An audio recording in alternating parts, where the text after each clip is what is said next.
नमस्कार दोस्तों, TNC bullet series में आपका हार्दिक स्वागत और अभिनंदन है।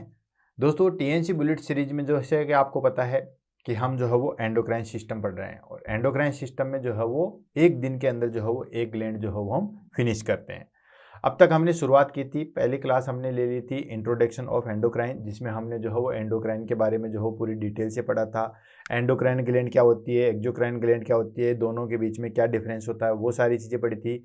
उसके बाद 1 बाय 1 करके जो हमने ग्लैंड्स के जो है वो नाम और उसके बाद जो है उससे रिलीज होने वाले जो है वो छोटे मोटे हार्मोन, देन उनके बारे में एक बेसिक इंट्रोडक्शन जो है हमने फर्स्ट क्लास के अंदर देखा था।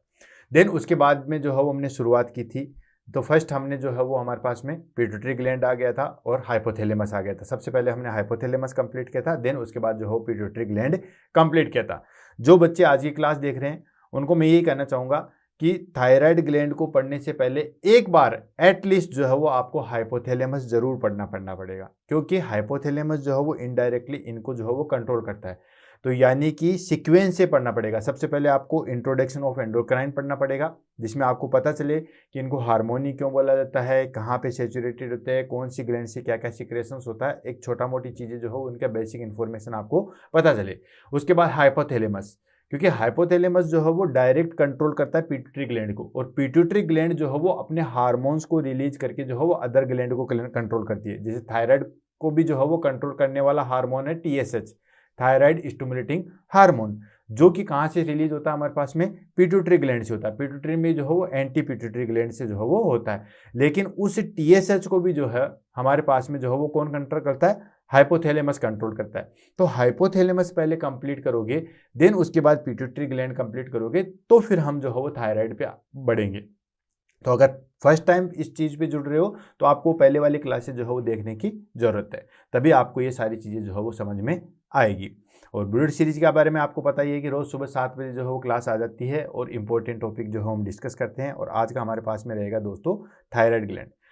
अब बात करते हैं क्वेश्चन आंसर की कि किस तरीके से या कौन कौन से क्वेश्चन आंसर जो है वो यहाँ से निकल के आते हैं। तो दोस्तों, थायराइड ग्लैंड से जो है बहुत सारे क्वेश्चन निकल के आते हैं मेटाबॉलिज्म से रिलेटेड, और इसके क्वेश्चन जो है बड़े ट्रिकी क्वेश्चन होते हैं। Tricky question in the sense कि जब तक कंसेप्ट क्लियर नहीं होगा ना, तो आप थायराइड ग्लैंड की क्वेश्चन सोल्व कर ही नहीं सकते। मैं डेफिनेटली आपको कह सकता हूँ कि नहीं कर सकते।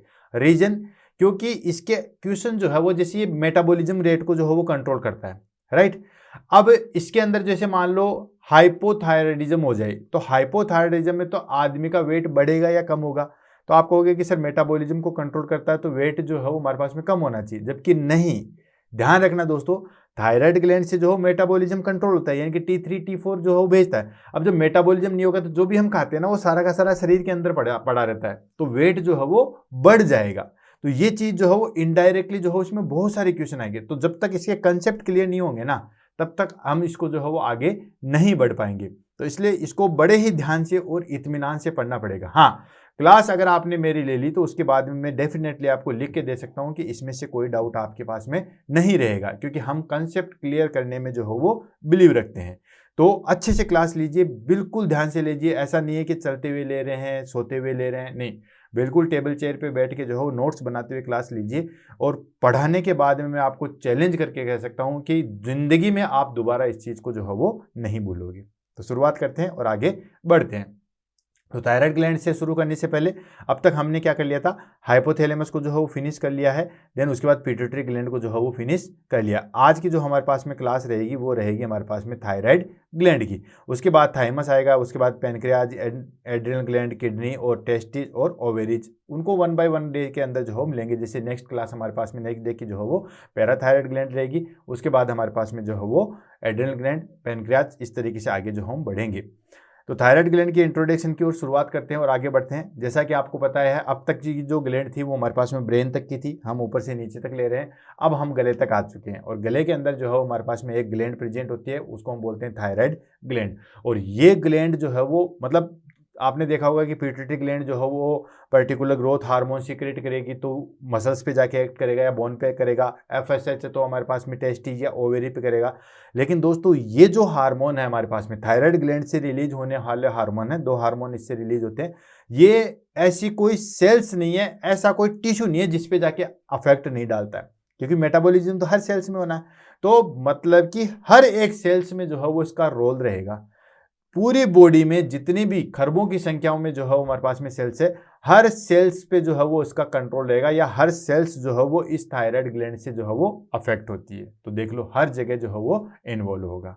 क्यों? क्योंकि ये मेटाबॉलिज्म में हेल्प करवाता है, एनर्जी में हेल्प करवाता है। अब आपको पता है हर एक सेल्स जो है वो मेटाबॉलिज्म और एनर्जी के रूप में जो है वर्क करती है। तो इंट्रोडक्शन में हम ले लेते हैं। तो थायराइड ग्लैंड हमारे पास में, thyroid gland is the vital endocrine organs, यानी कि थायराइड ग्लैंड जो है वो वाइटल एंडोक्राइन ऑर्गन्स है, ठीक है ना। यानी कि जितनी भी हमारे पास में है तो उसमें हमारे पास में वाइटल ऑर्गन जो है वो यही है, क्योंकि हर सेल्स को जो है वो अफेक्ट कर रही है।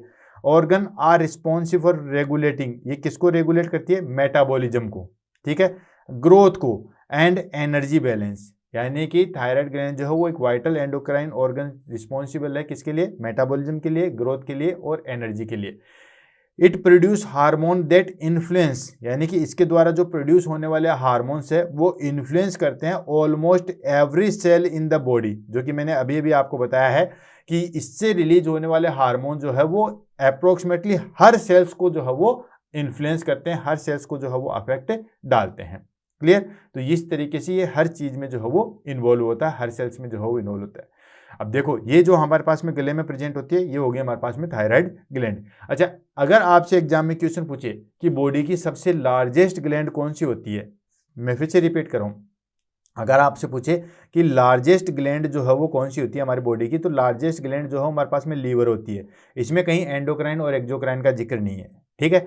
लेकिन अगर लार्जेस्ट एंडोक्राइन ग्लैंड का ही कहे, पैनक्रियाज भी बड़ा होता है लेकिन वो मिक्स्ड ग्लैंड हो जाता है।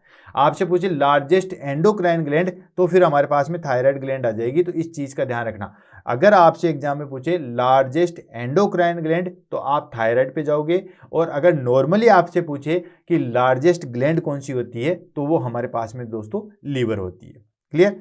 देन उसके बाद आता है हमारे पास में anatomy of the thyroid gland, यानी कि थायराइड ग्लैंड की जो है वो एनाटॉमी किस तरीके की होती है। तो सबसे पहले हम लोकेशन को डिस्कस करेंगे, देन उसके बाद जो है वो स्ट्रक्चर को डिस्कस करेंगे। अब लोकेशन तो आपको पता चली गया, इमेज आप देख रहे हो, ये जो है वो हमारे पास में गर्दन में सेचुरेटेड होती है। गर्दन में भी कहाँ पे? गर्दन में हमारे पास में जो लेरिंग्स है, फ्रंट में लेरिंग्स है, पीछे की साइड में जो है वो इसोफेगस है। तो जो लेरिंग्स है, ठीक है, उसके जस्ट नीचे की साइड में होती है जहां पे लेरिंग्स और ट्रेकिया शुरू होता है, यानी कि लेरिंग्स खत्म हो जाएगा और ट्रेकिया शुरू हो जाएगा। तो जहां पे ट्रेकिया शुरू होती है उसी के ऊपर जो है वो चिपकी होती है, जैसे मधुमक्खी का छत्ता नहीं होता, ठीक उसी तरीके से वो हमारे पास में लेरिंग्स के जस्ट नीचे और ट्रेकिया के चारों तरफ भी नहीं, ऐसे सी शेप में, छत्ता पूरा कवर नहीं होता, जैसे कोई पाइप है तो इसके बिल्कुल जैसे सी शेप में जो है वो बिल्कुल जुड़ी हुई रहती है, ठीक है। तो it is saturated in anterior neck, anterior मतलब सामने की साइड में, just below the larynx. Larynx जो है जिससे हम बातचीत कर रहे हैं, जैसे मैं आपसे वार्तालाप कर रहा हूँ, लेरिंग्स आपको पता ही होगा, आपने अच्छे से रेस्पिरेटरी सिस्टम देखा तो आपको लेरिंग्स पता होगा, ठीक है। तो उसके बाद लेरिंग्स से जस्ट नीचे जहां पे ट्रेकिया शुरू हो जाता है उसके चारों तरफ रैप होती है, wrap around the trachea, wrapping the, यानी कि ट्रेकिया के चारों तरफ, चारों इन द सेंस की 3/4 जो है वो कवर की हुई रहती है। तो ये देख लो आप, ये यहाँ पे आप पे गले पे दिख रहा होगा, ये हमारे पास में जो है वो दोस्तों लेरिंग्स आ गया, और ये आ गया हमारे पास में ट्रेकिया। अब देखो ये जो यहाँ पे जो है वो बिल्कुल इसके चारों तरफ जो है वो फैली हुई रहती है, ये इसकी जो है वो सैचुरेशन है। तो गले में होती है, गले में भी कहाँ पे? जस्ट हमारे पास में ट्रेकिया के नीचे सॉरी लेरिंग्स के नीचे और ट्रेकिया के चारों तरफ जो है वो रैप होती है।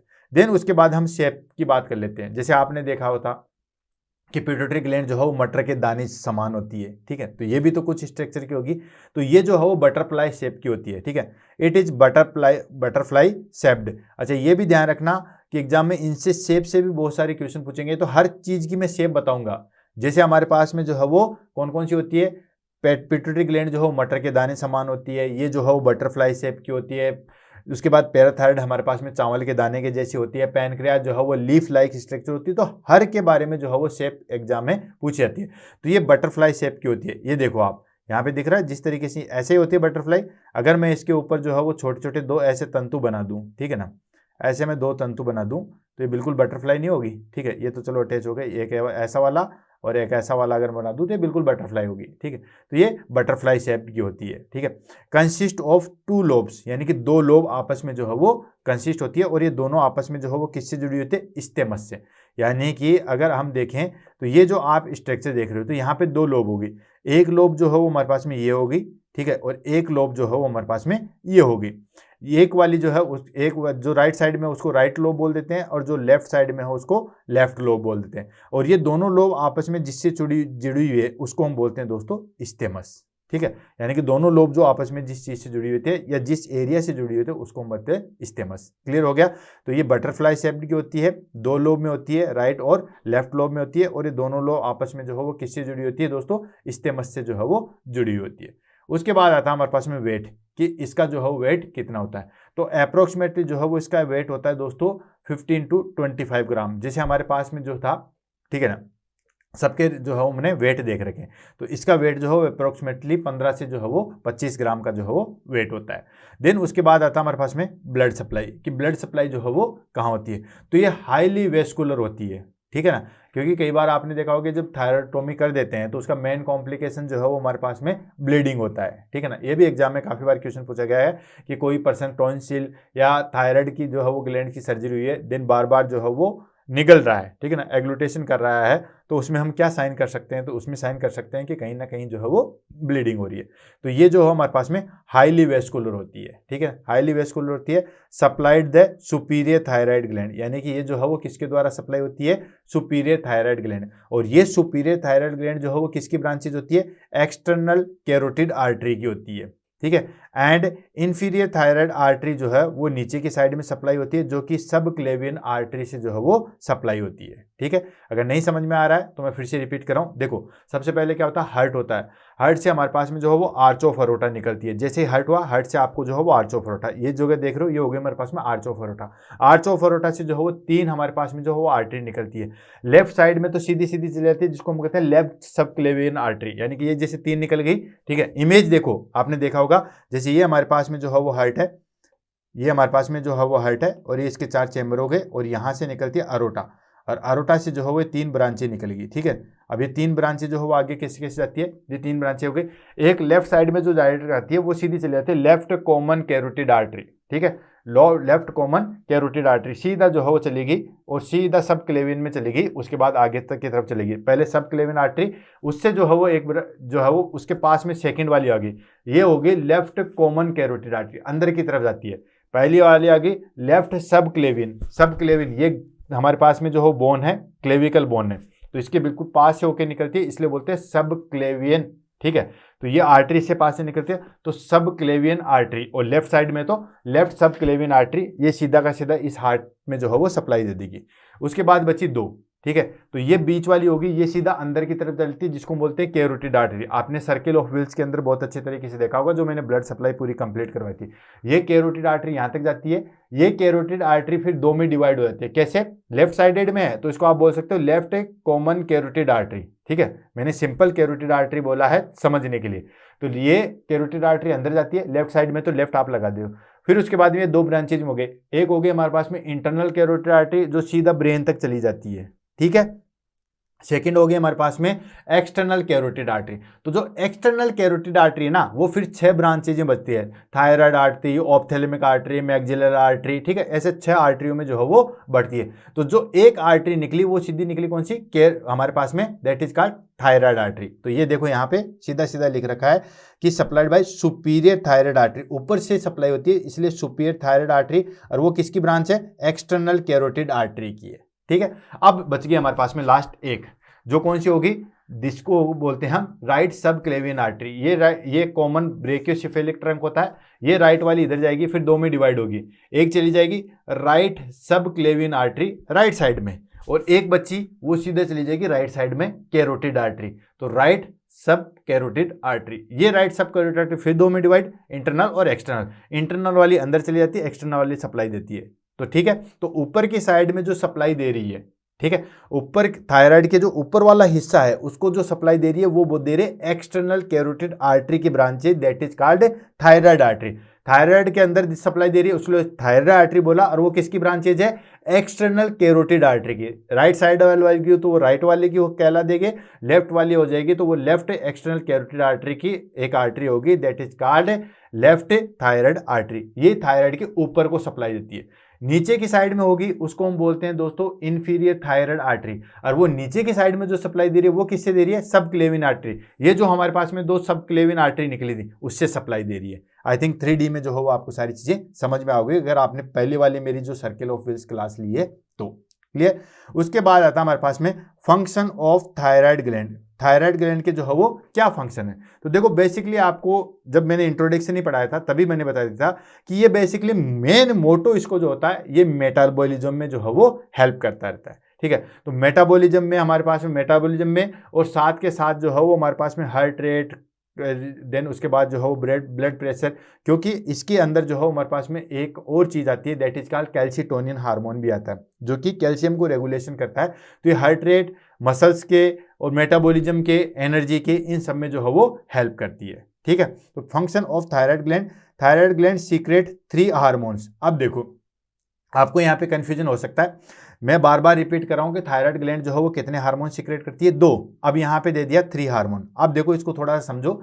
थायराइड ग्लैंड बेसिकली जो है वो अगर ऑल ओवर थायराइड ग्लैंड को देखें तो वहां से 3 हार्मोन निकलते हैं, लेकिन थायराइड ग्लैंड से जो है बेसिकली 2 ही हार्मोन सीक्रेट होते हैं। कौन कौन से, T3 और T4। अब वो तीसरा जो होता है जिसको हम कहते हैं दोस्तों कैल्सीटोनिन, वो निकलता है थायराइड ग्लैंड के अंदर। स्पेशल सेल्स प्रेजेंट होती है जिसको पैराफोलिकल सेल्स कहते हैं या दूसरा नाम सी सेल्स बोलते हैं, वहां से जो है वो हार्मोन निकलता है जिसको हम बोलते हैं कैल्सीटोनिन। तो इस तरीके से इनडायरेक्ट रूप से देखा जाए तो 3 हार्मोन्स निकलते हैं, राइट। लेकिन अगर थायराइड ग्लैंड की बात करें तो वहां से 2 हार्मोन बनते हैं। थायराइड ग्लैंड के अंदर एक अलग से जो है वो सेल्स प्रेजेंट होती है जिसका थायराइड से कोई लिंक नहीं होता है, ठीक है ना, उनके बाकी हार्मोन से कोई लिंक नहीं होता है, उसको हम बोलते हैं दोस्तों कैल्सीटोनिन। तो 1 बाय 1 करके पढ़ेंगे और आगे बढ़ेंगे। यानी कि पहला हार्मोन हो गया हमारे पास में थायरोक्सिन जिसको T4 के नाम से जानते हैं, और सेकंड आ गया हमारे पास में T3 जिसको हम बोलते हैं ट्राईआइडोथायरोक्सिन। तो दोस्तों जो T4 है वो इनएक्टिव फॉर्म है और जो T3 है वो एक्टिव फॉर्म है, और जो भी थायरोक्सिन यानी कि थायरोक्सिन T4 जो है हमारे पास में थायराइड ग्लैंड के अंदर प्रेजेंट होता है, लेकिन जैसे ही वो टिश्यू के अंदर जाएगा वो किसके अंदर बदल जाएगा, T3 के अंदर बदल जाएगा, और T3 ही वर्क करता है। ठीक है, अब देखो T4 होना भी जरूरी है क्योंकि T4 ही तो T3 में कन्वर्ट हो रहा है। ठीक है, तो अगर T4 होगा ही नहीं तो T3 जो है वो आगे कैसे बनेगा। तो 2 हार्मोन हो गए, थायरोक्सिन रिलीज होता है और ये फिर कन्वर्ट होता है ट्राईआइडोथायरोक्सिन। अब देखो यहां पे एक चीज और क्लियर हो जाती, मैंने कहा ना किसी चीज को रटना नहीं है। ट्राई का मतलब होगा 3 और आइडो यानी कि 3 आयोडीन जो है वो रिक्वायर्ड होता है। तो इस अगर मान के चलिए थायराइड ग्लैंड अपने हार्मोन तो सीक्रेट कर रही है सही तरीके से, लेकिन अगर आयोडीन नहीं होगा ना तो फिर ये काम नहीं कर पाएगी क्योंकि वो कन्वर्ट नहीं होगा और इसको काम करने में भी जो है वो दिक्कत आएगी, हाइपरप्लेजिया हो जाएगा। इसलिए आपने देखा होगा कि जो जिनको थायराइड प्रॉब्लम्स होती है उनमें आयरन जो आयोडीन डेफिशिएंसी जो बेसिकली देखने को मिलती है, या दूसरे शब्दों में कहें कि आयोडीन डेफिशिएंसी की वजह से ये सारी चीजें जो है वो देखने को मिलेगी। तो क्लियर है, तो ये चीज जरूर ध्यान रखना, ट्राईआइडोथायरोक्सिन मतलब आयोडीन जो है यहाँ पे मेन रोल जो है वो प्ले करेगा। अभी देखो सारी चीज सीक्वेंस से आएगी, कोई चीज की दिक्कत नहीं है। पहला आ गया हमारे पास में थायरोक्सिन जिसको हम किस नाम से जान रहे हैं, T4 हार्मोन के नाम से जान रहे हैं। इट इज इनएक्टिव फॉर्म, ये जो है वो इनएक्टिव फॉर्म है, converted to the T3 in tissue के अंदर। जैसे ही थायरोक्सिन जो है वो टिश्यू के अंदर जाएगा वो कन्वर्ट हो जाएगा किसके अंदर, T3 के अंदर, और T3 जो है वो हमारे पास में एक्टिव फॉर्म है। सेकेंड आ गया हमारे पास में T3 हार्मोन, इसको हम बोलते हैं ट्राईआइडोथायरोक्सिन। ठीक है, ये जो है वो हमारे पास में एक्टिव फॉर्म होती है और ये इन्फ्लुएंस करता है मेटाबॉलिज्म को, यही डायरेक्टली जो है वो हमारे पास मेटाबॉलिज्म को इन्फ्लुएंस करेगा। क्लियर।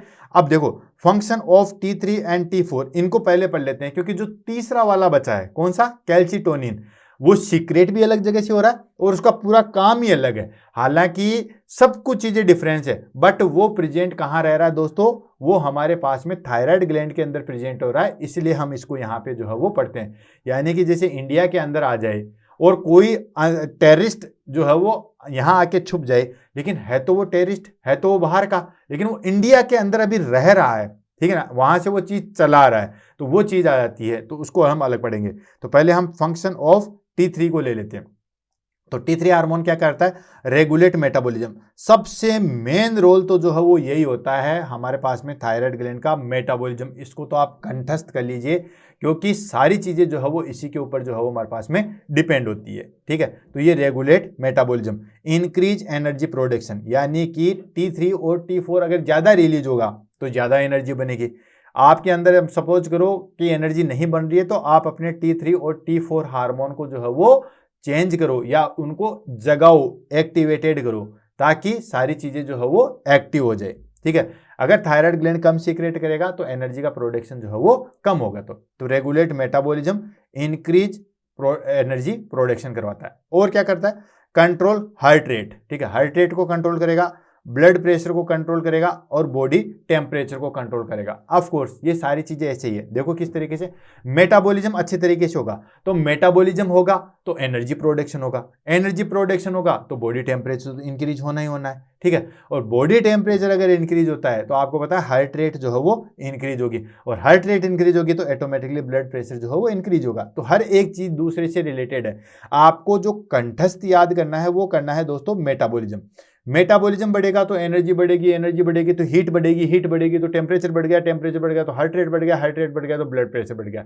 ये सारी चीजें एक दूसरे से जो है वो कोरिलेट है, and essential for growth and brain development. और ये जो है वो असेंशियल होता है। अब देखो मेटाबॉलिज्म सही तरीके से होगा, कहते हैं ना बच्चा सही तरीके से खा पी नहीं रहा है, जो बच्चा सही तरीके से खा नहीं रहा है या खाया जो है वो लग नहीं रहा, तो उसकी ग्रोथ एंड डेवलपमेंट नहीं होता है, ये आपको ही पता है। तो मेटाबॉलिज्म अगर सही नहीं होगा तो उसका डेवलपमेंट वैसे भी जो है वो सही नहीं होगा, ठीक है। तो it is essential for growth and brain development.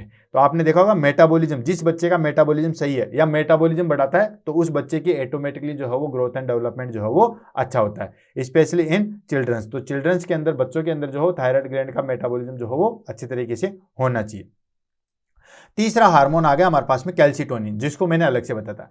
ये क्या होता है कि थायराइड ग्लैंड के अंदर ही जो है वो छोटी छोटी सेल्स प्रेजेंट होती है, जिसको हम पैराफोलिकल सेल्स कहते हैं या सी सेल्स कहते हैं। दोनों को याद रखना, दोनों एग्जाम में पूछे गए हैं। सी सेल्स से कौन सा हार्मोन सीक्रेट होता है या पैराफोलिकल सेल्स से जो है वो कौन सा हार्मोन सीक्रेट होता है। तो अच्छे तरीके से मैं यहाँ पे इंपॉर्टेंट लगा रहा हूँ, याद रख लेना, ठीक है। अब ये कैसे प्रेजेंट होती है, जैसे ये हमारे पास में थायराइड ग्लैंड है, ये हमारे पास में थायराइड ग्लैंड है, इसका मैंने एक सेक्शन काट के यहाँ पे देखा, सेक्शन काट के देखा, एक पीस यहाँ पे काट के देखा, तो इस तरीके से हमें जो है वो स्ट्रक्चर देखने को मिली, स्ट्रक्चर देखने को मिली। तो ये ऐसी सेल्स होती है जिसको हम थायराइड सेल्स के नाम से जानते हैं, और ये सेल्स जो है वो बेसिकली क्या प्रोड्यूस करती है, T3 और T4 हार्मोन, यानी कि ट्राईआइडोथायरोक्सिन और थायरोक्सिन। यहाँ पे भी ध्यान रखना, थायरोक्सिन हार्मोन जो है वो इनएक्टिव फॉर्म होता है और जो ट्राईआइडोथायरोक्सिन है वो एक्टिव फॉर्म होता है। बच्चे काफी बार जो है वो उल्टा कर देते हैं, T3 को सोचते हैं कि ये जो है वो हमारे पास में एक्टिव नहीं होगा, जबकि T3 जो है वो एक्टिव फॉर्म होती है और T4 जो है हमारे पास में इनएक्टिव फॉर्म होती है। अब देखो यहीं बीच बीच में आपको ऐसी सेल्स दिखाई दे रही होगी, ये वाली, ऐसे वाली, बीच बीच में जो है वो सेल्स है, इसको हमने क्या नाम दिया, इसी को हम बोलते हैं दोस्तों फॉलिकल सेल्स, ठीक है। इनको हमने बोला फॉलिकल सेल्स। और ये क्या सीक्रेट करती है दोस्तों, ये करती है हमारे पास में कैल्सीटोनिन, या इनको फॉलिकल सेल्स बोल दो या फिर जो हमने इसको जो है वो सी सेल्स बोल दो, ठीक है। तो इस तरीके से हमें जो है वो ध्यान में रखना, सी सेल्स या पैराफोलिकल सेल्स जो कि क्या काम करती है, कैल्सीटोनिन करती है, और ये उनसे कोई रिलेट नहीं है। जैसे हमारे पास में T3 T4 हार्मोन था, वो हमारे पास में मेटाबॉलिज्म इन सब से जो है वो कोरिलेट था, इसका इन सब चीजों से कोई नहीं है। ये डायरेक्टली जो है वो अलग ही काम करती है, वो करती है हमारे पास में दैट इज कॉल्ड कैल्शियम का जो है वो कंट्रोल करती है। अब ये कैल्शियम का कंट्रोल किस तरीके से करते हैं उसको हम आगे ले लेते हैं। तो प्रोड्यूस बाय पैराफोलिकल सेल्स, जिसको हमने क्या बोला, सी सेल्स खोला, C cells of the thyroid, help to low blood calcium level. ये एक लाइन आप याद में रख लो, ठीक है। फिर आपको दो जो है वो ग्लैंड समझ में आ जाएगी। अब दो ग्लैंड कौन सी, एक तो थायराइड की खुद ये कैल्सीटोनिन समझ में आ जाएगा, और एक जो हमारे पास में जो है वो पैराथायराइड समझ में आ जाएगा। एक लाइन आप कंठस्थ अपने दिमाग में बैठा दो कि कैल्सीटोनिन, ये देखो कैल्शियम यहां पे लिख रहा है, ठीक है, और ये कैल्शियम जो है वो क्या करता है, लो करता है। अब इसका भी याद रखना दोस्तों, कैल्सीटोनिन, बच्चों को पैराथायराइड और कैल्सीटोनिन में बड़ा दिक्कत आती है, लेकिन मैं एक निमोनिक्स बताता हूं, कैल्सीटोनिन, ठीक है, ये छोटा सा फॉर्म लिख लो, ठीक है। अब यहां पे आपको ये रखना कैल्शियम लो, ठीक है, ये कैल्शियम लो CAL, कैल्सीटोनिन की शुरुआत हो रही है CAL, इतना सा याद रखो। और इसकी हमारे पास में होगी Ca आ गए कैल्शियम और Lc आ गया हमारे पास में लो। ये कुल मिला के हमारे पास में कैल्शियम को लो करता है बस। और कहां पे? ब्लड के अंदर करेगा। अब पूरी मेटाबॉलिज्म मैं आपको शीशे की तरह क्लियर करवा देता हूं, थोड़ी सी मेरी आप जो है वो स्टोरी सुन लो, फिर आगे जो है वो बढ़ेंगे, फिर आपको सारी चीजें जो है वो समझ में आ जाएगी। ये क्या करता है कि ब्लड में कैल्शियम को लो करता है, ठीक है। अब ब्लड में कैल्शियम को लो करेगा तो क्या करेगा, यानी कि हमारे अंदर जो है वो बोन का, अगर आपने मैन्युफैक्चर देखा होगा या इसकी जो बोन डेवलपमेंट देखा होगा, तो बोन के अंदर क्या होता है, एक ओस्टियोब्लास्ट सेल्स होती है और एक ओस्टियोक्लास्ट सेल्स होती है। दो सेल्स होती है, फिर से रिपीट कर रहा हूं, अच्छे तरीके से याद रखना, जहां कहीं पे बैठे हो खड़े हो जाओ, अच्छे तरीके से सुन लो। एक ओस्टियोब्लास्ट होती है, एक ओस्टियोकास्ट होती है। ओस्टियोब्लास्ट क्या करती है, सेल्स हमारे बोन को जाके बनाती है, यानी कि घर बनाने में लगी हुई थी, उस बोन के ऊपर कैल्शियम को जो है वो जमा करती रहती है। और ओस्टियोकास्ट क्या करती है, ओस्टियोकास्ट जो है वहां से कैल्शियम को हटाती रहती है, तभी हमारी बोन जो है वो एक पर्टिकुलर शेप में आती है। एक जो है वो ओस्टियोब्लास्ट वो जो है वो उसको बनाती रहती है और ओस्टियोक्लास्ट वहां से हटाती रहती है। और ये दोनों प्रोसेस हमारे पास में जो है वो नॉर्मल चलती है। और उन दोनों प्रोसेस को जो है वो चलाता कौन है, कैल्शिटोनिन और पैराथायराइड हार्मोन। ये दो हार्मोन चलाते हैं। पैराथायराइड हमारी नेक्स्ट क्लास में आएगा, पैराथायराइड ग्लैंड में। तो ये दोनों हार्मोन जो है वो चलाते हैं इसको। अब कैल्शिटोनिन क्या करता है कि हमारे ब्लड में कैल्शियम को लो करेगा। अब लो करेगा तो कैसे लो होगा, यहां से कैल्शियम उठाया और बोन के ऊपर आके जो है वो चिपका दिया। क्या किया, यहां से कैल्शियम उठाया और बोन के ऊपर चिपका दिया। आपको रटना एक ही चीज है कि कैल्शिटोनिन Cal, कैल्शियम लो, कैल्शिटोनिन कैल्शियम को लो करता है और कहां करता है, ब्लड में करता है। अब सारी चीजें से कोरिलेट कर दो। कैसे, यहां से कैल्शियम उठाएगा और क्या करेगा, बोन के ऊपर चिपका देगा, तो ब्लड में तो कैल्शियम कम हो गया, ठीक है। हाइपोकैल्सीमिया देखने को मिलेगा, ठीक है, लेकिन बोन हमारी स्ट्रांग होगी। देखा लॉजिक, देखो ऐसी कंडीशन को आइडेंटिफाई करने के लिए जो है कैल्शिटोनिन का जो है वो हम जो है वो टेस्ट करवाते हैं और उसमें देखते हैं कि कैल्शियम जो है वो कम है, कैल्शिटोनिन कम है या ज्यादा है। तो कैल्शियम चेक करेंगे। अब कैल्शियम आपको पता है कि हमारे ब्लड के अंदर जो है वो कितना होता है। कैल्शियम की अगर हम बात करें तो कैल्शियम होता है हमारे पास में 8.5 से लेके 10.5 या 10.8 मिलीग्राम पर डेसीलीटर होता है। ये हमारे पास में नॉर्मल कैल्शियम की जो है वैल्यू। अब ये ब्लड से कैल्शियम हटा के बोन के ऊपर चिपका देगा। और दूसरा, एब्जॉर्वेशन नहीं करवाएगा।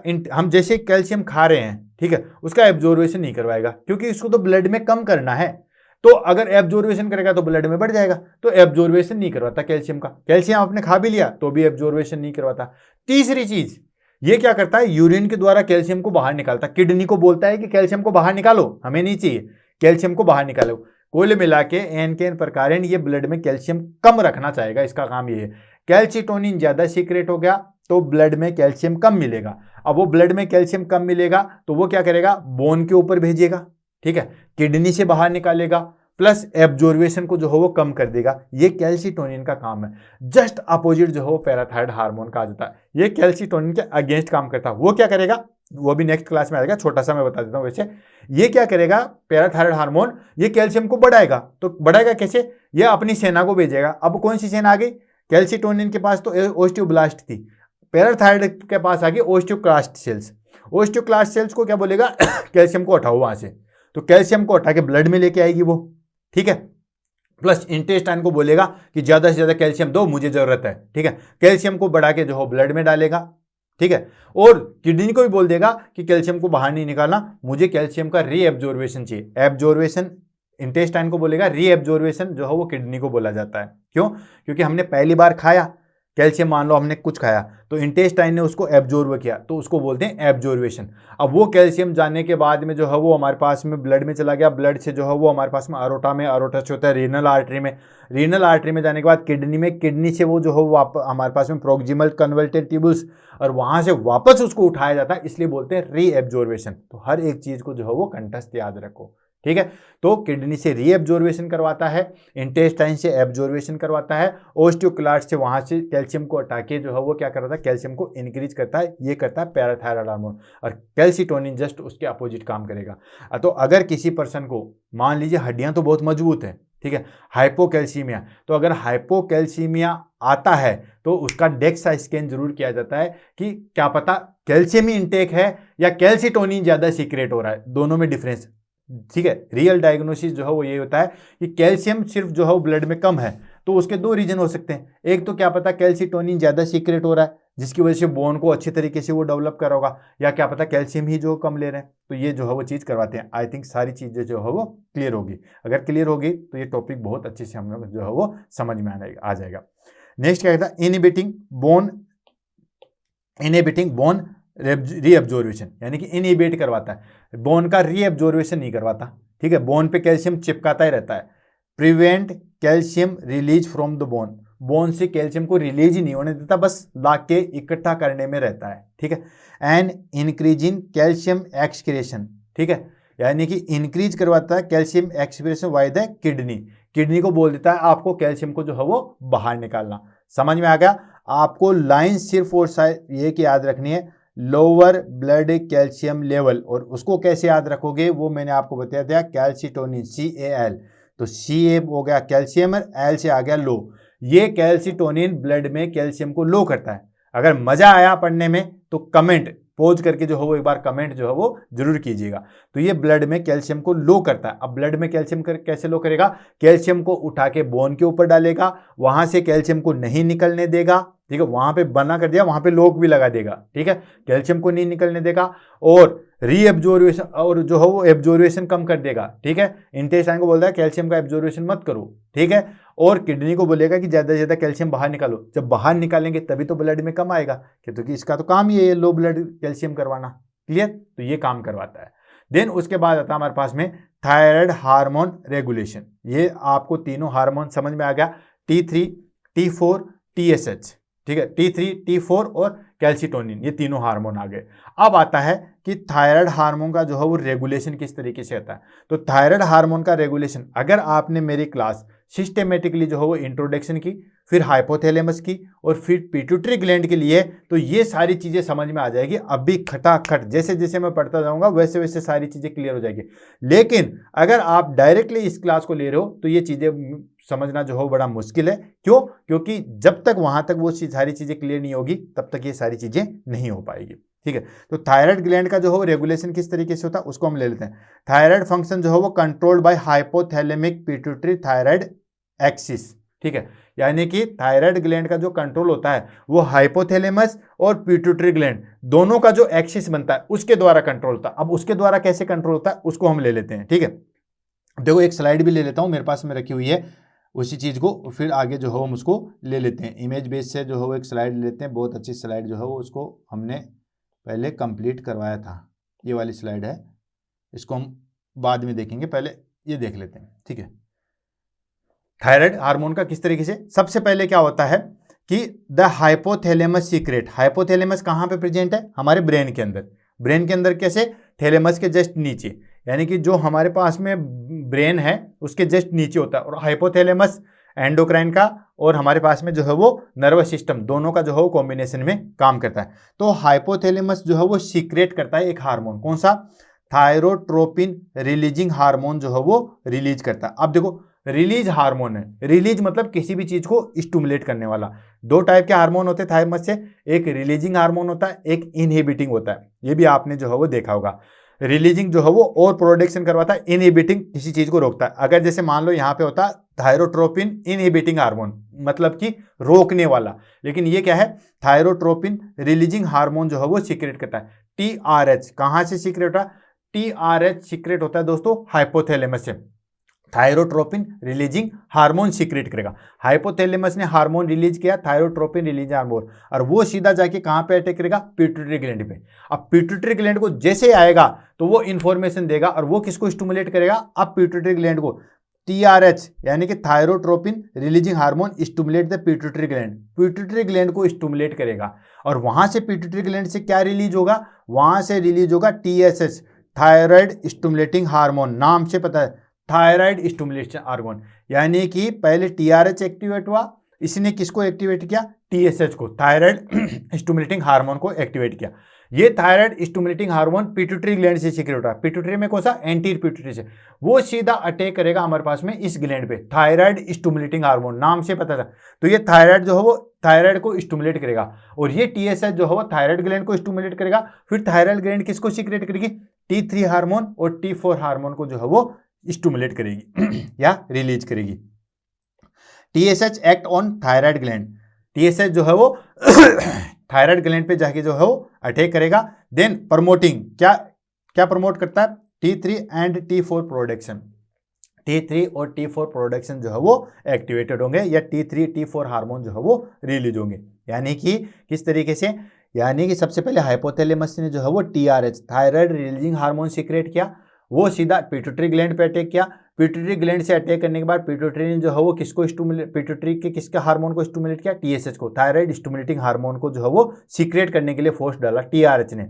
ये TSH जो हो पिट्यूटरी ग्लैंड से सीक्रेट होगा, ये सीधा स्टिमुलेट करेगा थायराइड ग्लैंड को, थायराइड ग्लैंड को स्टिमुलेट करके क्या करवाएगा, T3 और T4 हार्मोन जो है वो प्रोडक्शन करवाएगा। और ये जितने भी हमारे पास में मैकेनिज्म है, ये नेगेटिव फीडबैक मैकेनिज्म है। अब नेगेटिव फीडबैक मैकेनिज्म क्या होती है वो मैंने बहुत डिटेल से जो है वो आपको इंट्रोडक्शन के अंदर बता दी थी, जब हमने एंडोक्राइन का जो है इंट्रोडक्शन बताया था उसमें बता दी थी, और वहाँ पे सारी चीज़ें क्लियर कर दी थी। एक सरफेस 2 लाइनों में मैं इसको जो है फिनिश कर देता हूँ ताकि आपको जिन बच्चों ने क्लास ले ली उनको रिमाइंड हो जाए। 2 तरीके की मैकेनिज्म होते हैं, एक पॉजिटिव फीडबैक मैकेनिज्म होते हैं, एक नेगेटिव फीडबैक मैकेनिज्म होती है। 90% जो है हमारे पास में एंडोक्राइन में सिर्फ और सिर्फ नेगेटिव फीडबैक मैकेनिज्म चलती है।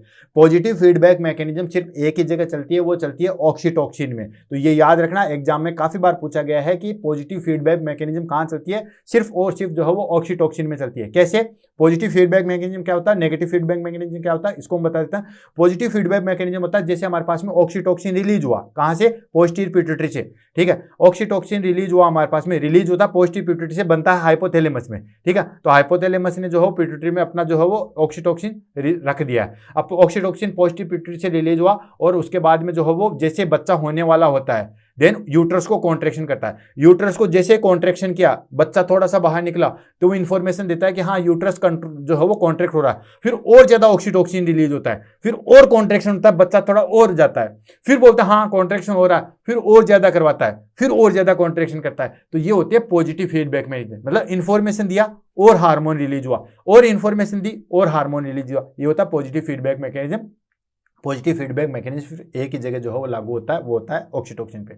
बाकी जितने भी हार्मोन है वो नेगेटिव फीडबैक मैकेनिज्म होते हैं। अब नेगेटिव फीडबैक मैकेनिज्म कैसे, जैसे मान लीजिए TRH रिलीज हुआ कहाँ से, हाइपोथैलेमस से, हाइपोथैलेमस ने स्टिमुलेट किया TSH को, ठीक है।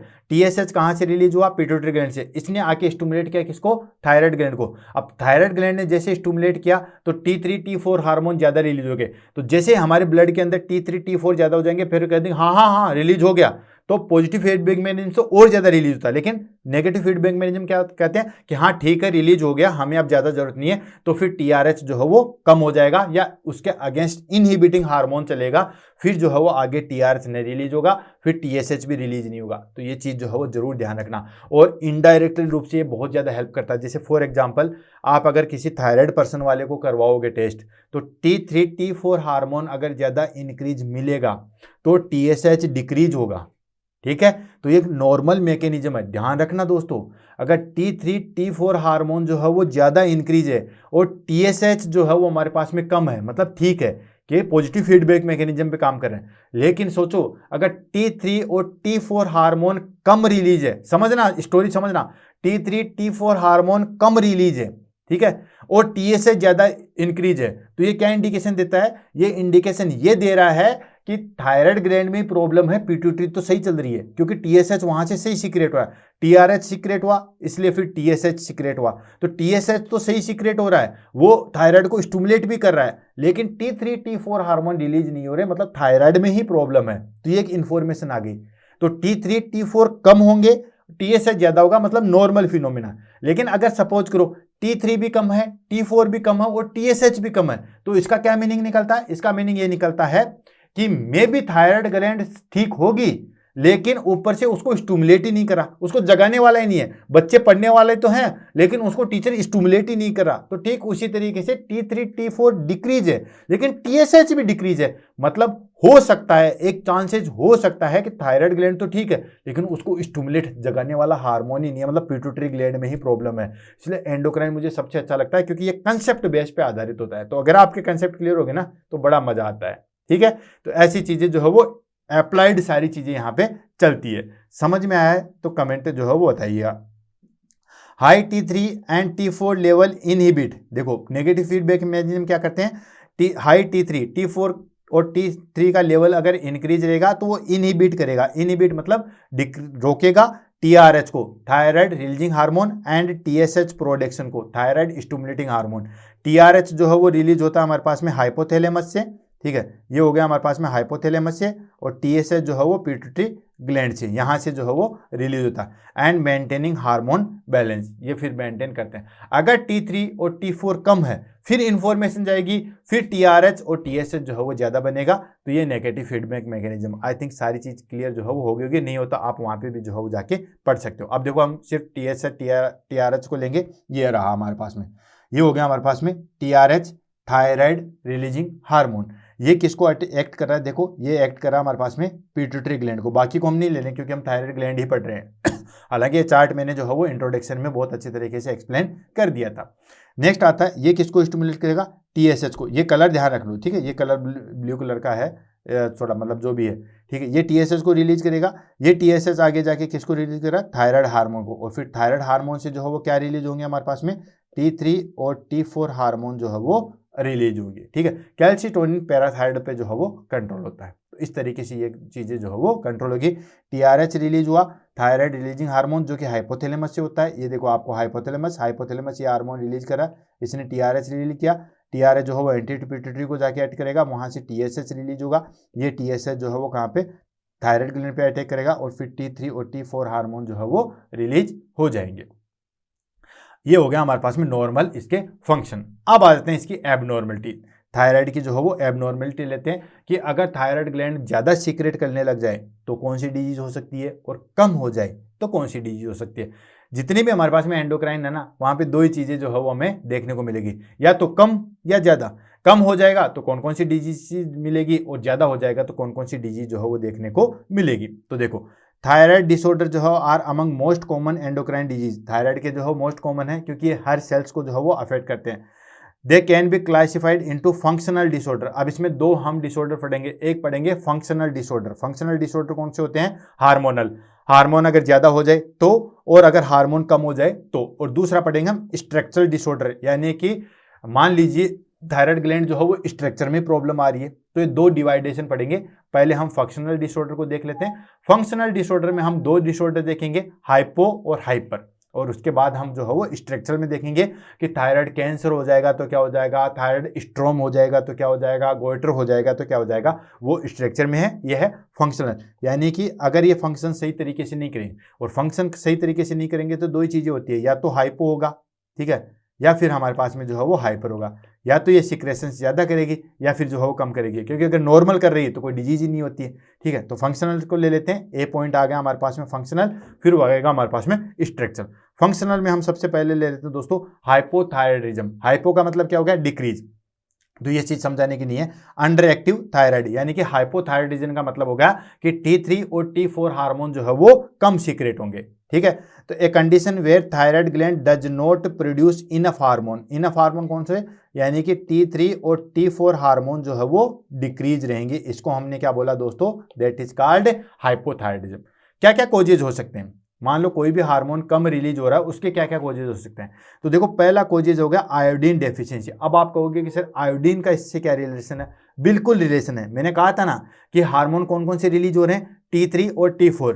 T4 हो गया हमारे पास में थायरोक्सिन, और T3 हार्मोन हो गया हमारे पास में दैट इज कॉल्ड ट्राई आयोडोथायरोक्सिन। तो इसके लिए जो है वो आयोडीन जरूरत होता है, इसके मेटाबॉलिज्म के मैन्युफैक्चर के लिए जो है वो आयोडीन मस्ट होता है, ठीक है। तो ये हमारे पास में जो है वो आयोडीन डेफिशिएंसी है। अब ये आयोडीन डेफिशिएंसी हो जाएगा, ठीक है, तो हमारे पास में जो है वो ट्राई आयोडोथायरोक्सिन में नहीं कन्वर्ट होगा, और ट्राई आयोडोथायरोक्सिन में कन्वर्ट नहीं होगा तो कोई मेटाबॉलिज्म नहीं होगी, क्योंकि एक्टिव फॉर्म जो है वो ट्राई आयोडोथायरोक्सिन ही है। एंड ये कॉमन इन डेवलपिंग कंट्री, तभी तो कहते हैं ना कि आयोडीन वाला नमक खाना चाहिए, ठीक है, क्योंकि आयोडीन जो है वो मस्ट होती है।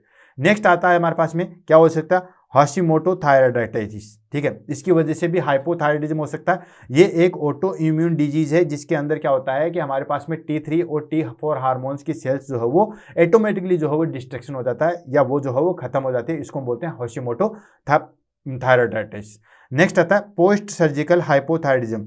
कई बार क्या होता है कि थायराइड ग्लैंड में कोई प्रॉब्लम आती है तो इस थायराइड ग्लैंड को जो है वो रिमूव कर दिया जाता है। अब थायराइड ग्लैंड को रिमूव किया मतलब आफ्टर थायराइडेक्टोमी क्या हो गया, आफ्टर थायराइडेक्टोमी क्या हो गया, इसको रिमूव करने के बाद जो हो थायराइड कौन बनाएगा, तो इसकी वजह से ऑब्वियसली आपको पता है कि हाइपोथायराइडिज्म हो सकता है। नेक्स्ट आता है कंजेनाइटल हाइपोथायराइडिज्म। कंजेनाइटल हाइपोथायराइडिज्म में क्या होता है कि एट बर्थ ही जो है हमारे पास में थायराइड ग्लैंड या तो अंडर डेवलप होती है या फिर वो सही तरीके से जो है वो बनी हुई नहीं होती है, प्रेजेंट ही नहीं होती है, उसको हम बोलते हैं कंजेनाइटल हाइपोथायराइडिज्म। जन्मजात ही जो है वो ये सारी चीज होती है। ये चारों रीजन हो सकते हैं हमारे पास में किसके, हाइपोथायराइडिज्म के। अब देखो क्या क्या सिम्टम्स हो सकते हैं। अब किसी भी चीज को रटो मत। थायराइड ग्लैंड क्या करवाता है, मेटाबॉलिज्म हेल्प करवाता है। अब मेटाबॉलिज्म में जो है वो क्या क्या हो सकता है, पहला तो फटीग। फटीग क्यों होगा दोस्तों, मेटाबॉलिज्म नहीं होगा, मेटाबॉलिज्म नहीं होगा तो एनर्जी नहीं बनेगी, एनर्जी नहीं बनेगी तो फटीग होगा, राइट। से नेक्स्ट आ गया हमारे पास में वेट गेन। ये क्वेश्चन एग्जाम में बहुत बार पूछा गया है कि वेट गेन क्यों होता है। अब बच्चों को लगता है हाइपोथायराइडिज्म में, हाइपोथायराइडिज्म मतलब मेटाबॉलिज्म नहीं है, मेटाबॉलिज्म नहीं है तो वेट भी नहीं है। जी नहीं दोस्तों, ध्यान रखना, वेट होगा। क्यों होगा ये इसलिए मैंने इंपॉर्टेंट लिख रखा है। क्यों होगा वेट, क्योंकि देखो T3 T4 हार्मोन का क्या काम क्या है, मेटाबॉलिज्म। अब T3 T4 हार्मोन मेटाबॉलिज्म सही तरीके से नहीं करे, आपने जो खाया वो सारा का सारा जमा हो गया, फैट जमा हो गई, कार्बोहाइड्रेट प्रोटीन सब चीजें जमा हो गई, इनका मेटाबॉलिज्म नहीं हो रहा। क्योंकि मेटाबॉलिज्म कौन करवा रहा है, T3 और T4 हार्मोन करवा रहे हैं। इसलिए इनडायरेक्टली इसमें बहुत सारे क्वेश्चन आते हैं। हाइपोथायराइडिज्म के अंदर वेट गेन होता है। क्यों होता है, क्योंकि हाइपो मतलब कम, हाइपोथायराइडिज्म मतलब T3 T4 हार्मोन कम, T3 T4 हार्मोन का मतलब मेटाबॉलिज्म कम, मेटाबॉलिज्म का मतलब जो चीज हम खा रहे हैं वो सारी की सारी जम रही है, उनको मेटाबॉलिज्म नहीं हो रहा, उनको पचाया नहीं जा रहा, इसलिए वेट गेन होता है। तो अच्छे तरीके से याद कर लो। Next cold intolerance. Cold intolerance होगा ही होगा, मेटाबॉलिज्म नहीं होगा, एनर्जी नहीं बनेगी, एनर्जी नहीं बनेगी तो सिकुड़ोगे, ठंड में मरोगे। एनर्जी बनेगी, जिसका मेटाबॉलिज्म अच्छा है उसको देखो सर्दी का नामो निशान नहीं होगा, ठीक है। नेक्स्ट डार्क स्किन होगी, कॉन्स्टिपेशन देखने को मिलेगा। कॉन्स्टिपेशन क्यों मिलेगा, अरे भाई मेटाबॉलिज्म नहीं हो रहा, मेटाबॉलिज्म नहीं हो तो खाया उसको पचाया ही नहीं, पचाया ही नहीं तो निकलेगा क्या, ठीक है।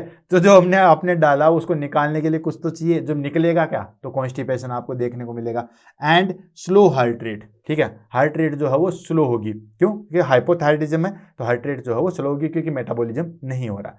Next depression and hair thinning. Depression hair thinning ये तो नॉर्मल चीजें जो कि होगी। अब बात करते हैं कॉम्प्लिकेशन। ये तो हो गया नॉर्मल सिम्टम्स अगर हमारे पास में हाइपोथायराइडिज्म होगा तो। अब आता है हमारे पास में कॉम्प्लिकेशन।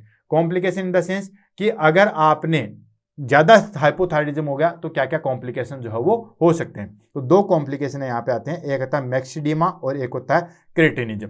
दोनों ही हाइपोथायराइडिज्म के हैं। अब इन दोनों में क्या डिफरेंस है, तो एक चीज याद रखना दोस्तों, जैसे क्रेटिनिज्म है, क्रेटिनिज्म फॉर सी और सी फॉर चाइल्ड, ये ध्यान रखना, ठीक है, या चिल्ड्रन, तो इतना तो याद रख लोगे, C for cretinism and C for childrens, ठीक है। हाइपोथायराइडिज्म होगा दोनों में ही, मैक्सिडीमा में भी और क्रेटिनिज्म में, इन दोनों में ही जो है वो हमारे पास में थायराइड ग्लैंड के हार्मोन जो है वो डिक्रीज होंगे, लेकिन मैक्सिडीमा बड़ों में होता है और क्रेटिनिज्म जो है बेसिकली इन्फेंट में होता है। क्लियर, चलो आगे बढ़ते हैं। सीवियर हाइपोथायराइडिज्म जब बहुत ज़्यादा बढ़ जाता है, नॉर्मल होगा तो फटीग, वीकनेस, ये सब चीज़ें होगी, कोल्ड इंटॉलरेंस, वेट गेन, ये सारी चीज़ होगी। लेकिन अगर बहुत ज़्यादा हो गया तो फिर ये लाइफ थ्रेटनिंग कंडीशन है, यानी कि जानलेवा चीज़ें हैं। इसमें क्या होता है, स्वेलिंग हो जाती है, लो बॉडी टेम्परेचर हो जाता है और क्लाइंट जो है वो कोमा में चला जाता है। कोमा में क्यों चला जाता है, क्योंकि मेटाबॉलिज्म नहीं हो रहा, एनर्जी उसको नहीं मिलेगी तो कोमा में चला जाएगा, ठीक है। नेक्स्ट आ जाता है हमारे पास में क्रेटिनिज्म। क्रेटिनिज्म मैंने बता दिया सी फॉर चिल्ड्रन से याद रखना, ये बेसिकली इन्फेंट में होता है। ये भी आपको एग्जाम में काफ़ी बार जो है वो पूछा गया है। इसके अंदर क्या होता है, इंटेलेक्चुअल डिसेबिलिटी होता है एंड ग्रोथ रिटार्डेशन होता है। ये दोनों स्ट्रक्चर आप देख सकते हो, ये हमारे पास में मैक्सिडीमा की कंडीशन और ये हमारे पास में क्रेटिनिज्म की कंडीशन। इसमें देखो हेयर ड्राई होगा, कवरेज होगा, स्प्रेल होगा एंड लेटरल आईब्रो जो है वो थिन हो जाएगी। पेरी ऑर्बिटल एडिमा, यानी कि आंखों में जो है वो यहाँ पे ऊपर और नीचे, पेरी ऑर्बिटल, ये हमारे पास में ऑर्बिटल, तो दोनों साइड में जो है वो एडिमा हो जाएगा। खासतौर से नीचे की साइड में जो है वो एडिमा देखने को मिलेगा और पफी फेस जो है वो मिलेगा। ये एग्जाम्पल है हमारे पास में मैक्सिडीमा का और ये एग्जाम्पल है हमारे पास में क्रेटिनिज्म का। इसमें क्या होता है, बच्चे की जो है डेवलपमेंट सही तरीके से नहीं हो पाती है। क्लियर। अब बात करते हैं हम डायग्नोसिस की, कि किस तरीके से हम डायग्नोस जो है वो कर सकते हैं या डायग्नोसिस से जो है वो कैसे आइडेंटिफाई कर सकते हैं।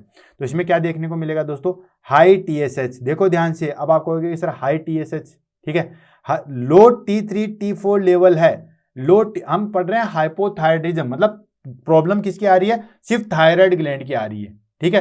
तो T3 और T4 हार्मोन कम होगा, लेकिन पिट्यूटरी ग्लैंड तो सही तरीके से कर रही है क्योंकि वो तो नेगेटिव फीडबैक मैकेनिज्म पे काम कर रही है।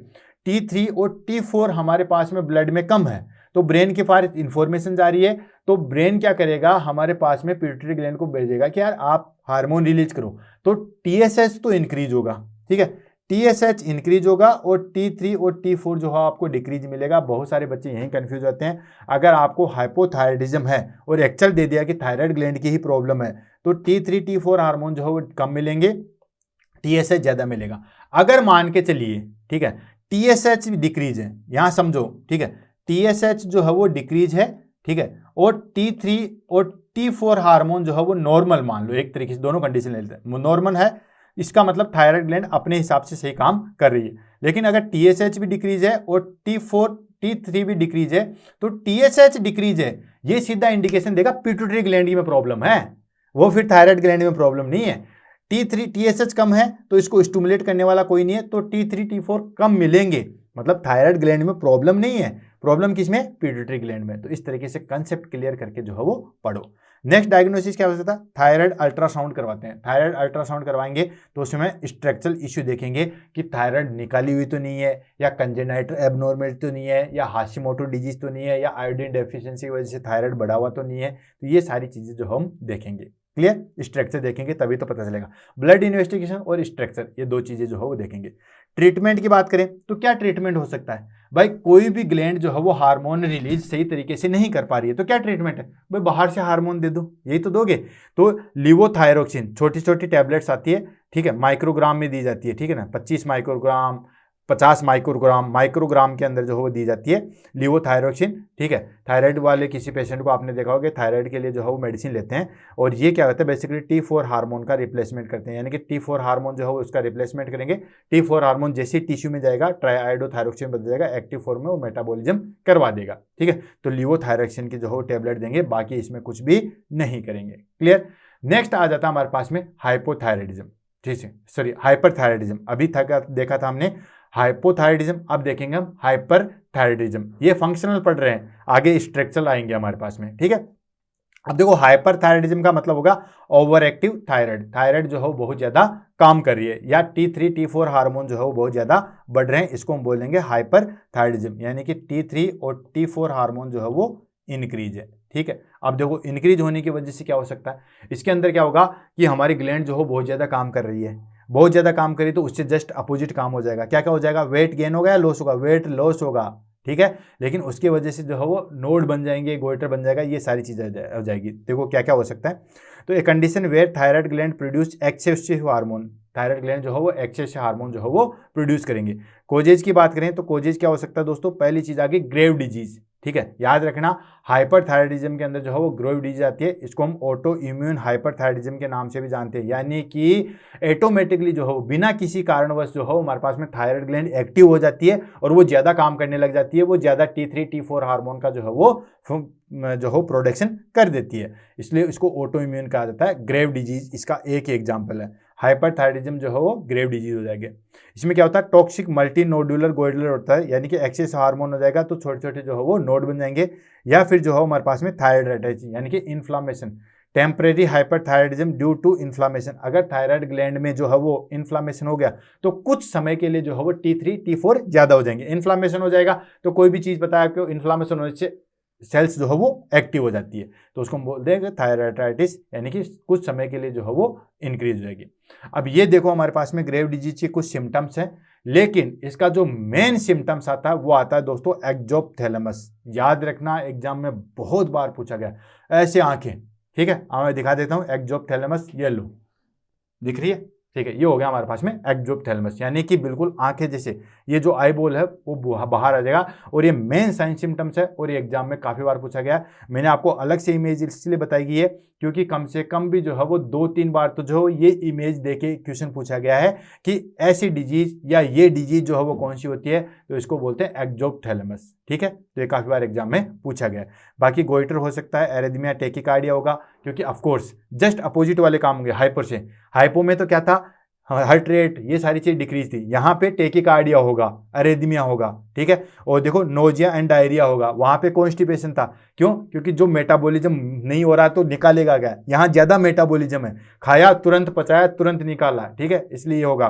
देन ओलिगोमेनोरिया फीमेल्स में देखने को मिलेगा, मसल्स वीकनेस देखने को मिलेगी, ट्रिमर्स आ सकते हैं, बाकी headache, weight loss, nervousness, emotional irritability, sweating, ये नॉर्मल है। सबसे जो मेन एग्जांपल है वो आ गया हमारे पास में एक्सोथैलेमस, जो कि एग्जाम में सबसे ज्यादा पूछा जाता है। अब देखो सिम्टम्स की बात करते हैं, कहीं पे भी रटना नहीं है। उसमें क्या था हमारे पास में, वेट गेन था, इसमें वेट लॉस है। वेट लॉस क्यों होगा? अब आप कहोगे हाइपरथायराइड, मेटाबॉलिज्म ज्यादा है, ऑफ कोर्स वेट लॉस होगा, मेटाबॉलिज्म ज्यादा है, जो खाया उसको पचा डाला, कुछ अंदर टिक ही नहीं रहा है, जो भी खाया उसको पचा डाला, ठीक है, तो पचाया निकाला बाहर, तो डायरिया होगा, तुरंत डाला तुरंत पचाया तुरंत निकाला, शरीर के अंदर टिका ही नहीं, तो कहां से वेट गेन होगा, ठीक है। हीट इंटॉलरेंस, ठीक है, एंड इंक्रीज एपेटाइटी, ये देखने को मिलेगा। एंड उसके अंदर हार्ट रेट डिक्रीज थी, इसके अंदर हार्ट रेट ज्यादा मिलेगी, यानी कि टेकिकार्डिया मिलेगा। टेकिकार्डिया किसको कहते हैं? हार्ट बीट जो है वो 100 बीट्स पर मिनट से ऊपर हो जाती है। एंड ट्रेमर्स देखेंगे, एंजाइटी देखने को मिलेगी, एंड बल्जिंग आई, ठीक है, बल्जिंग आई देखने को मिलेगी। एक्सोथैलेमस जो कि ग्रेव डिजीज के अंदर देखने को मिलता है, सबसे मेन साइन सिम्टम्स है, एग्जाम में सबसे ज्यादा जो है वो पूछा जाता है।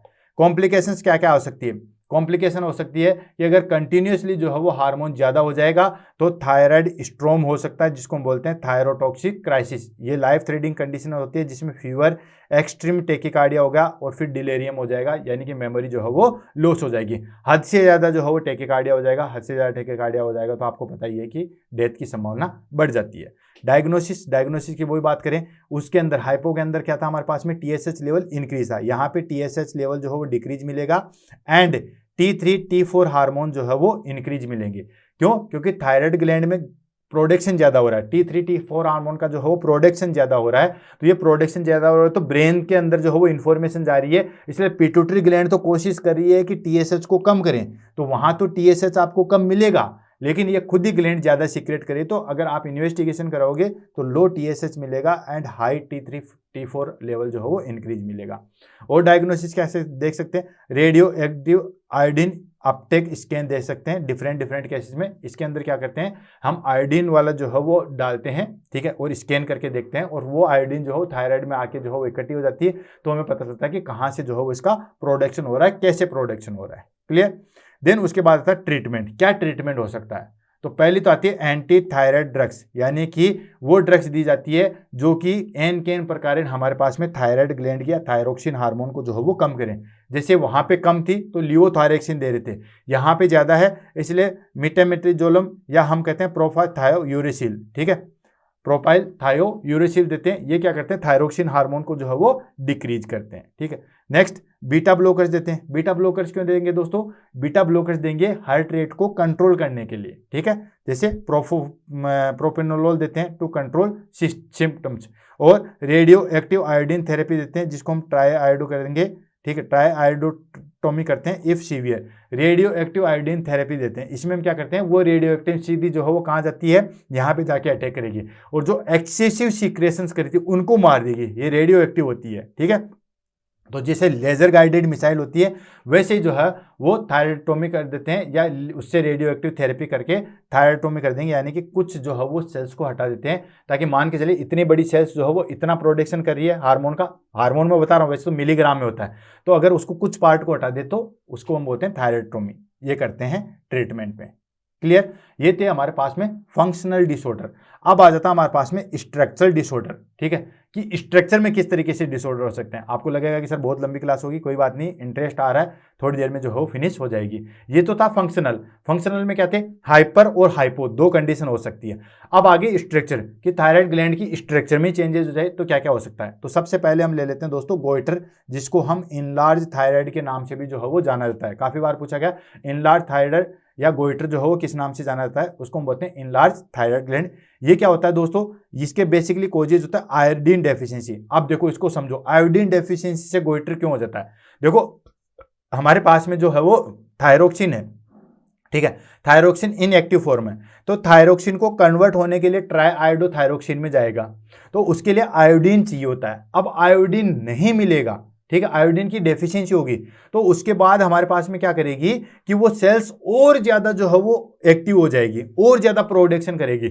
अब देखो कोई भी चीज का प्रोडक्शन बढ़ता है तो फैक्ट्री ज्यादा लगती है, डिमांड बढ़ जाती है तो फैक्ट्री ज्यादा लगती है। ठीक उसी तरीके से फिर डिमांड बढ़ गई है तो फिर और ज्यादा जो है वो हमारे पास में जो है वो क्या करेगी, उस थायराइड ग्लैंड का एनलार्जमेंट होगा, वो और ज्यादा कोशिश करेगी और हार्मोन बनाएगी, और ज्यादा करेगी और काम करेगी, तो ये बढ़ जाएगी, जिसको हम कहते हैं गोइटर।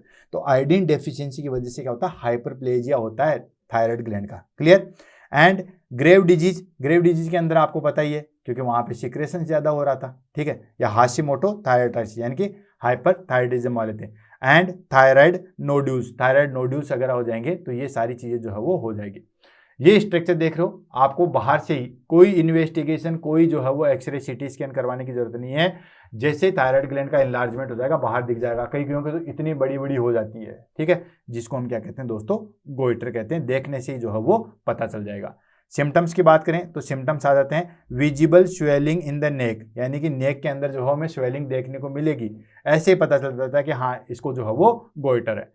एंड डिफिकल्टी स्वॉवलिंग और ब्रीदिंग इफ लार्ज, अगर थायराइड ग्लैंड बहुत ज़्यादा बढ़ जाएगी ना तो फिर खाने में, श्वास लेने में, निगलने में बड़ी दिक्कत आएगी। तो डिफिकल्टी इन स्वॉवलिंग यानी कि निगलने में दिक्कत आएगी, एंड ब्रीदिंग में भी जो है वो दिक्कत आएगी।